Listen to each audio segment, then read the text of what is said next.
ਸਤਿ ਸ਼੍ਰੀ ਅਕਾਲ। YouTube channel Punjabi school ਵਿੱਚ ਤੁਹਾਡਾ ਸਵਾਗਤ ਹੈ।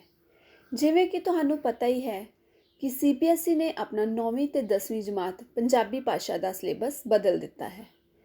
ਹੁਣ ਇਸ ਸਿਲੇਬਸ ਵਿੱਚ ਸਾਹਿਤਕ ਰੰਗ ਅਤੇ ਸਾਹਿਤਕ ਕਿਰਨਾਂ ਦੀ ਬਜਾਏ ਸਾਹਿਤ ਮਾਲਾ ਅਤੇ ਵੰਨਗੀ ਜੋ ਕਿ ਪੰਜਾਬ ਸਕੂਲ ਸਿੱਖਿਆ ਬੋਰਡ ਵੱਲੋਂ ਛਾਪੀਆਂ ਗਈਆਂ ਕਿਤਾਬਾਂ ਹਨ ਉਹ ਲੱਗੀਆਂ ਹਨ। ਉਸੇ ਲੜੀ ਵਿੱਚ ਆਪਣਾ ਪਾਠ ਬਣਾਉਂਦੇ ਹੋਏ ਅੱਜ ਅਸੀਂ 10ਵੀਂ ਜਮਾਤ ਦੀ ਪਾਠ ਪੁਸਤਕ ਸਾਹਿਤ ਮਾਲਾ 10 ਵਿੱਚੋਂ ਇੱਕ ਕਵਿਤਾ ਕਰਾਂਗੇ। ਇਹ ਕਵਿਤਾ ਇੱਕ ਸ਼ਬਦ ਹੈ ਜਿਸ ਦੇ ਸਿਰਜਕ ਹਨ ਸਿੱਖਾਂ ਦੇ ਪਹਿਲੇ ਗੁਰੂ ਸ਼੍ਰੀ ਗੁਰੂ ਨਾਨਕ ਦੇਵ ਜੀ ਅਤੇ ਇਸ ਦਾ ਸਿਰਲੇਖ ਹੈ ਸੋ ਕਿਉ ਮੰਦਾ ਆਖੀਏ। ਤਾਂ ਗੁਰੂ ਨਾਨਕ ਦੇਵ ਜੀ ਦੇ ਜੀਵਨ ਬਾਰੇ ਤੁਹਾਨੂੰ ਸਾਰਿਆਂ ਨੂੰ ਜਾਣਕਾਰੀ ਹੈ ਪਹਿਲਾਂ ਤੋਂ ਹੀ। ਬਾਕੀ ਤੁਸੀਂ ਆਪਣੀ ਕਿਤਾਬ ਦੇ ਉੱਪਰੋਂ ਵੀ ਪੜ੍ਹ ਸਕਦੇ ਹੋ ਕਿ ਉਹਨਾਂ ਦਾ ਜਨਮ ਰਾਏਪੋਏ ਦੀ ਤਲਵੰਡੀ ਜੋ ਕਿ ਅੱਜ ਕੱਲ੍ਹ ਪਾਕਿਸਤਾਨ ਵਿੱਚ ਹੈ ਉੱਥੇ ਹੋਇਆ। ਉਹ ਸਿੱਖਾਂ ਦੇ ਪਹਿਲੇ ਗੁਰੂ ਸਨ। ਉਹਨਾਂ ਨੇ ਬਹੁਤ ਸਾਰੀ ਬਾਣੀ ਰਚੀ ਅਤੇ ਨਾਲ ਹੀ ਉਹ ਇੱਕ ਸਮਾਜ ਸੁਧਾਰਕ ਵੀ ਸਨ ਜਿਨ੍ਹਾਂ ਨੇ ਕਿ ਸਮਾਜ ਵਿੱਚੋਂ ਵਹਿਮਾਂ ਭਰਮਾਂ ਪਖੰਡਾਂ ਨੂੰ ਦੂਰ ਕਰਨ ਦਾ ਹਮੇਸ਼ਾ ਸੰਦੇਸ਼ ਦਿੱਤਾ। ਉਹਨਾਂ ਨੇ ਵਿਸ਼ਵ ਵਿੱਚ ਦੂਰ ਦੂਰ ਤੱਕ ਉਦਾਸੀਆਂ ਕੀਤੀਆਂ ਯਾਨੀ ਕਿ ਯਾਤਰਾਵਾਂ ਕੀਤੀਆਂ ਅਤੇ ਲੋਕਾਂ ਨੂੰ ਸੱਚ ਦਾ ਸੰਦੇਸ਼ ਦਿੱਤਾ। ਉਹਨਾਂ ਦੀ ਜਿਹੜੀ ਬਾਣੀ ਹੈ ਉਹ ਸ਼੍ਰੀ ਗੁਰੂ ਗ੍ਰੰਥ ਸਾਹਿਬ ਵਿੱਚ ਦਰਜ ਹੈ ਜਿਸ ਵਿੱਚੋਂ ਕਿ ਜਪਜੀ ਅਤੇ ਆਸਾ ਦੀ ਵਾਰ ਉਹਨਾਂ ਦੀ ਸਭ ਤੋਂ ਪ੍ਰਸਿੱਧ ਬਾਣੀਆਂ ਹਨ। ਉਹਨਾਂ ਦੀ ਬਾਣੀ ਫਾਰਸੀ ਅਰਬੀ ਹਿੰਦੀ ਅਤੇ ਸੰਸਕ੍ਰਿਤ ਆਦਿ ਭਾਸ਼ਾਵਾਂ ਦੇ ਬਹੁਤ ਸਾਰੇ ਸ਼ਬਦ ਮਿਲਦੇ ਹਨ ਅਤੇ ਉਹਨਾਂ ਦਾ ਜਿਹੜਾ ਸ਼ਬਦ ਤੁਹਾਡੇ ਸਿਲੇਬਸ ਵਿੱਚ ਹੈ ਉਹ ਹੈ ਸੋ ਕਿਉ ਮੰਦਾ ਆਖੀਏ।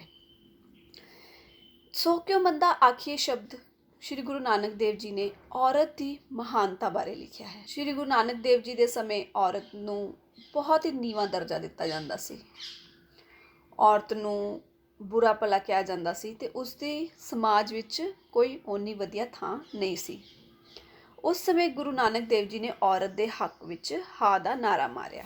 ਉਹਨਾਂ ਨੇ ਦੱਸਿਆ ਕਿ ਕਿਸ ਤਰ੍ਹਾਂ ਸਾਡਾ ਸਮਾਜ ਸਾਡੀ ਦੁਨੀਆ ਇਹ ਵਿਸ਼ਵ ਔਰਤ ਤੋਂ ਬਿਨਾਂ ਹੋ ਹੀ ਨਹੀਂ ਸਕਦੇ ਅਤੇ ਉਹਨਾਂ ਨੇ ਔਰਤ ਨੂੰ ਸਭ ਤੋਂ ਉੱਚਾ ਦਰਜਾ ਦਿੱਤਾ।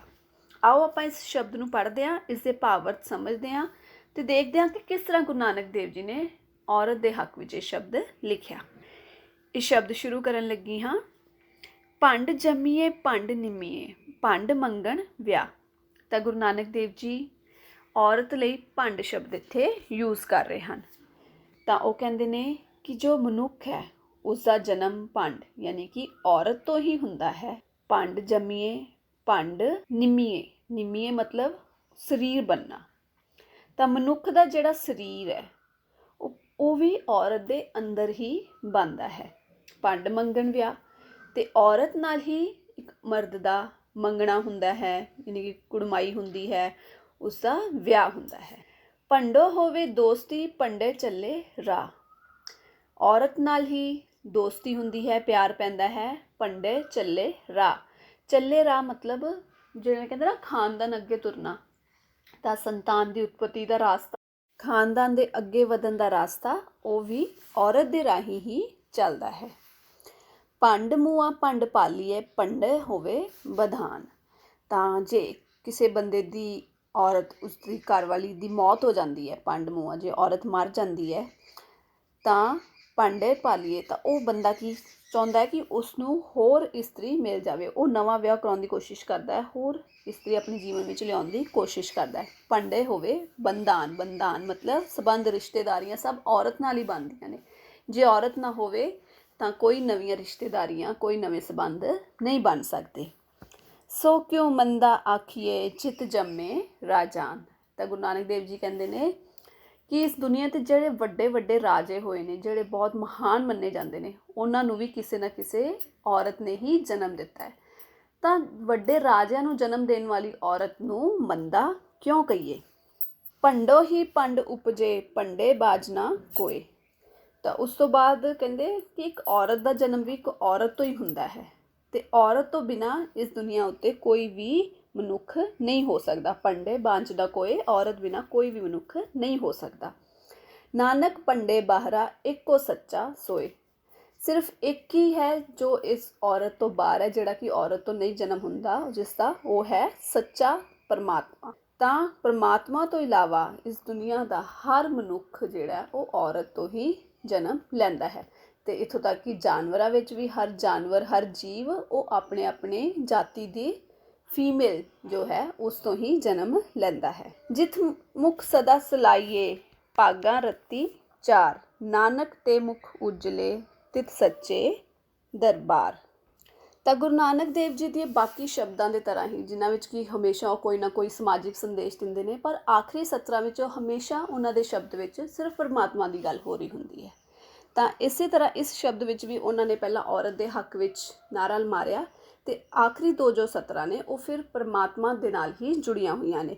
ਤਾਂ ਇੱਥੇ ਗੁਰੂ ਨਾਨਕ ਦੇਵ ਜੀ ਕਹਿੰਦੇ ਨੇ ਕਿ ਜਿਹੜੇ ਮਨੁੱਖ, ਜਿਤ ਮੁਖ, ਮੁਖ ਮਤਲਬ ਹੁੰਦਾ ਮੂੰਹ, ਪਰ ਉਹ ਮਤਲਬ ਇੱਥੇ ਭਾਵ ਹੈ ਕਿ ਮਨੁੱਖ, ਜਿਹੜੇ ਮਨੁੱਖ ਸਦਾ ਪਰਮਾਤਮਾ ਦੀ ਸਿਫਤ ਸਲਾਹ ਕਰਦੇ ਨੇ, ਭਾਗਾਂ ਰੱਤੀ ਚਾਰ, ਉਹਨਾਂ ਦੇ ਜਿਹੜੇ ਭਾਗ ਨੇ ਉਹਨਾਂ ਨੂੰ ਚਾਰ ਚੰਨ ਲੱਗ ਜਾਂਦੇ ਨੇ, ਮਤਲਬ ਉਹਨਾਂ ਦੀ ਕਿਸਮਤ ਬਹੁਤ ਵਧੀਆ ਹੋ ਜਾਂਦੀ ਹੈ।